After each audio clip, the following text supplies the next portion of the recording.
अमरावतीतील संत गाडगेबाबा समाधी स्थळाच्या विकासासाठी तब्बल 25 कोटी रुपयांच्या विकास आराखड्याला मंजुरी मिळाली आहे। या निधीसाठी आमदार सौ सुलभाताई खोडके यांनी शासन स्तरावर सातत्याने केलेल्या पाठपुराव्याला यश आले आहे।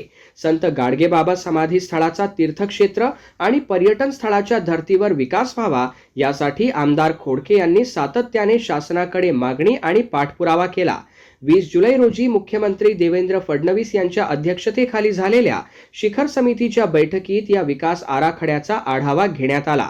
यानंतर समाधी स्थळाच्या विकासासाठी 25 कोटी रुपयांच्या निधीला मंजुरी देण्यात आली। या निधीतून संत गाडगेबाबा समाधीचा जीर्णोद्धार, कुंताबाई समाधीचे सुशोभीकरण, अद्ययावत कीर्तन सभागृह आणि ध्यान केंद्र, स्मृती केंद्राचे उर्वरित बांधकाम, यात्री निवास, अंतर्गत रस्ते, वाहनतळ आणि आकर्षक उद्यान अशी विविध विकास कामे करण्यात येणार आहे।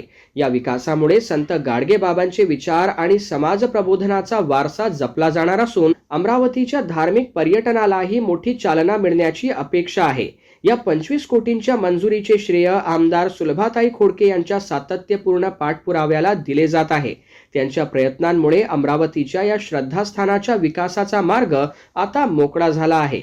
या मंजुरीबद्दल आमदार सुलभाताई खोडके यांनी मुख्यमंत्री देवेंद्र फडणवीस, उपमुख्यमंत्री एकनाथ शिंदे, उपमुख्यमंत्री सुनेत्रा अजितदादा पवार यांचे आभार मानले आहेत।